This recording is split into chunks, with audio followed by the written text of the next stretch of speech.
ಕಾವೇರಿ ಜಲಾನಯ ಪ್ರದೇಶದಲ್ಲಿ ರೈತರು ಬೆಳೆ ಹಾಕಕ್ಕಾಗ್ಲಿಲ್ಲ,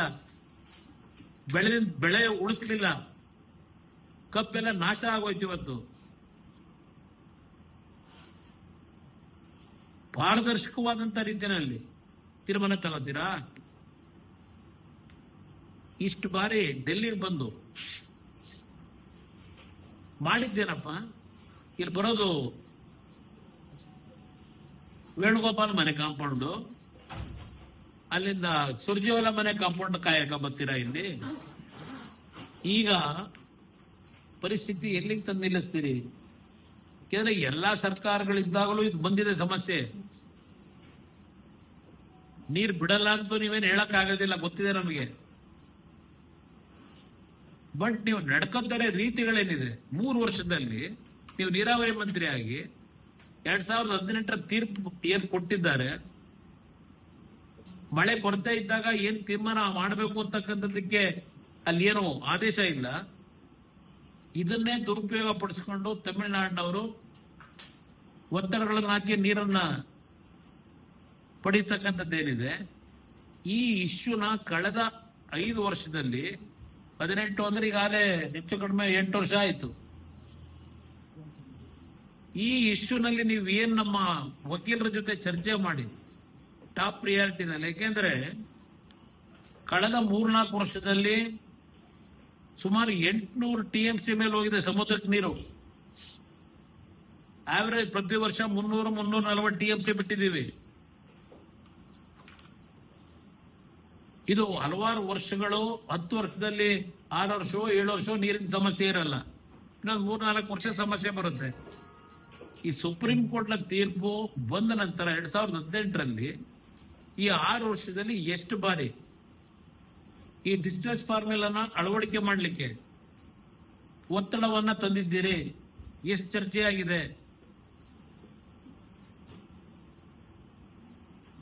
ಬರೀ ಮೇಕೆದಾಟು ಅಂತ ಕೂತ್ಕೊಂಡ್ರು. ನಿಮಗೆ ಮೇಕೆದಾಟು ಪರ್ಮಿಷನ್ ಸಿಕ್ಕಿದ್ರು ಎಷ್ಟು ವರ್ಷ ಬೇಕು ಅಲ್ಲಿ ಕಟ್ಲಿಕ್ಕೆ? ಇನ್ನು ಬಹಳ ಮುಂದಿದ್ದು ಹೋಗ್ಬೇಕಾಗಿದೆ. ಅದು ಇನ್ನು ಎನ್ವಿರಾನ್ಮೆಂಟಲ್ ಕ್ಲಿಯರೆನ್ಸ್ ಆಗಬೇಕು. ಅಲ್ಲಿರ್ತಕ್ಕಂಥ ಪ್ರಾಣಿಯಲ್ಲಿ ಕಳಿಸ್ತೀರಿ. ಈಗಲೇ ಚನ್ನಪಟ್ಟಣ, ಕನಕಪುರ ಎಲ್ಲ ಕಡೆ ಬರ್ತಾ ಇವೆ ಪ್ರಾಣಿಗಳು.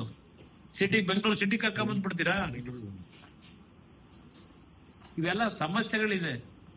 ಆದ್ರೆ ಈ ಡಿಸ್ಟ್ರೆಸ್ ಫಾರ್ಮುಲಾ ಬಗ್ಗೆ ಯಾತಕ್ಕೆ ನೀವು ಇನ್ನೂ ಒತ್ತಡ ಹಾಕಿಲ್ಲ? ಏನ್ ಮಾಡ್ತಾ ಇದ್ದೀರಿ? ನೀರು, ಮಳೆ ನಮಗೆ ಸಹಕಾರ ಕೊಟ್ಟಾಗ, ಪ್ರಕೃತಿ ಸಹಕಾರ ಕೊಟ್ಟಾಗ ಯಾವುದೇ ರೀತಿ ಸಮಸ್ಯೆ ಇಲ್ಲದೆ ತಮಿಳುನಾಡಿಗೆ ನೀರು ಬಿಟ್ಟಿದ್ದೀವಿ. ಅವರು 3 ಬೆಳೆ ತಗೋತಾರೆ, ನಮ್ಗೆ 1 ಬೆಳೆನೂ ಇಲ್ಲ. ಅವರು ಎಷ್ಟು ಬಾರಿ ಕರ್ನಾಟಕದಲ್ಲಿ ನೀರು ಎಷ್ಟಿದೆ ಅಂತಕ್ಕಂಥದನ್ನ ಲೆಕ್ಕಾಚಾರ ಮಾಡ್ಕೊಂಡು ಏನೇನು ಒತ್ತಡಗಳಾಗ್ತಾರೆ. ನೀವೆಷ್ಟು ಬಾರಿ ಹೋಗಿ ಅಲ್ಲಿ ಯಾರನ್ನು ಕಳಿಸಿ, ಅಲ್ಲಿರ್ತಕ್ಕಂಥ ಭವಾನಿ ಡ್ಯಾಮ್ ಇರ್ಬೋದು, ಮೆಟ್ಟೂರು ಡ್ಯಾಮ್ ಇರ್ಬೋದು, ಅಲ್ಲಿ ಎಷ್ಟು ನೀರಿದೆ ಪ್ರಮಾಣ ಅಂತಕ್ಕಂಥದ್ದನ್ನ ಮಾಹಿತಿ ತಗೊಂಡು ಅವ್ರು ಎಷ್ಟು ಎಕ್ಸ್ಟೆಂಟ್ಗೆ ಬೆಳೆ ಹಾಕೊಂಡಿದ್ದಾರೆ, ನಮ್ಮ ಪರಿಸ್ಥಿತಿ ಏನಿದೆ, ಇದೆಲ್ಲವನ್ನ ಸರಿಯಾದ ರೀತಿಯಲ್ಲಿ ಮಂಡನೆ ಮಾಡಬೇಕೋ ಬೇಡವೋ? ನೀವು ಏನ್ ಮಾಡಿದಿರಿ? ನಿಮಗೆ ರಾಜಕೀಯ ಮಾಡಕ್ಕೆ ಪುರ್ಸೊತ್ತಿಲ್ಲ, ರೈತರು ಭೂಮಿ ಹೊಡೆಯಕ್ಕೆ ಪುರ್ಸೊತ್ತಿಲ್ಲ ನಿಮಗೆ. ಅದರಿಂದ ಇವತ್ತು ಈ ಸರ್ಕಾರದ ನಡವಳಿಕೆ ಏನ್ ನಡೀತಾ ಇದೆ, ರಾಜ್ಯ ಮುಳುಗಿಸ್ತಕ್ಕಂಥ ಇವರೇನು ಉದ್ಧಾರ ಮಾಡಲ್ಲ. ಇವರು ಮಾತಿದ್ರೆ ಕೇಂದ್ರ ಸರ್ಕಾರ ಅಂತೀರಿ. ಈ ದೇಶದ ಭಾರತದ ಒಕ್ಕೂಟದ ವ್ಯವಸ್ಥೆನಲ್ಲಿ, ಸಂವಿಧಾನದ ವ್ಯವಸ್ಥೆಯಲ್ಲಿ ಇರ್ತಕ್ಕಂಥದ್ದಕ್ಕೆ ತೀರ್ಪುಗಳಿಗೆ ಎಲ್ಲರೂ ತಲೆ ಬಾಕಬಾರ್ದಂತ ಅನಿವಾರ್ಯತೆ ಇದೆ. ಇಂಥ ಪರಿಸ್ಥಿತಿನಲ್ಲಿ ನಮ್ಮ ವಕೀಲರುಗಳನ್ನ ಇದಕ್ಕೆ ಒಂದು ಡೆಪ್ಯೂಟ್ ಮಾಡ್ಕೊಂಡು ಒಬ್ಬ ಮಂತ್ರಿನ, ಪಾಪ ಈಗ ರಾಮಲಿಂಗ ರೆಡ್ಡಿ ಅವ್ರನ್ನೇನೋ ಮಾಡ್ಕೊಂಡಿದ್ದೀರಿ, ಅವ್ರಿಗಿನ್ನೂ ಆ ಮಾಹಿತಿಗಳು ಏನಿದೆ ಅಂತ ಗೊತ್ತಿಲ್ಲ. ಅವ್ರಿಗೆ ಎಷ್ಟು ಅಧಿಕಾರ ಜವಾಬ್ದಾರಿ ಕೊಟ್ಟಿದ್ರು ಅದು ಗೊತ್ತಿಲ್ಲ ನಮಗೆ. ಇದ್ರ ಪಾಪ ಎಲ್ಲ ಕಡೆ ಓಡಾಡ್ತಾವ್ರು. ಅವರು ಎತ್ತಿನ ಹೊಳೆದೇನೋ ಕೋಲಾರ ಚಿಕ್ಕಬಳ್ಳಾಪುರಕ್ಕೂ ನೀರು ತಂತಾರೆ. ಎಷ್ಟು ವರ್ಷ ಆಗೋಯ್ತು ಎತ್ತಿನ ಹೊಳೆದು? ಪ್ರತಿ ವರ್ಷಲೂ ಹೇಳ್ತಾರೆ ಮುಂದಿನ ಜೂನು ಹೇಳ್ತಾವ್ರೆ. ಅಂದ್ರೆ ನಾಳೆ ಬಾ ಅಂತ ಹಿಂದೆ ಹಳ್ಳಿನಲ್ಲಿ ಮನೆ ಮುಂದೆ ಬಾಗಿಲಿಗೆ ಹಾಕ್ತಿದ್ವಲ್ಲ ನಾವು, ನಾಳೆ ಬಾ ಅಂತೇಳಿ. ಹಾಗೆ ಮುಂದಿನ ವರ್ಷದ ಜೂನು ಇದು ಹೇಳ್ಕೊಂಡು ಬರ್ತಾನೆ ಅವ್ರೆ 2011-12ರಿಂದ.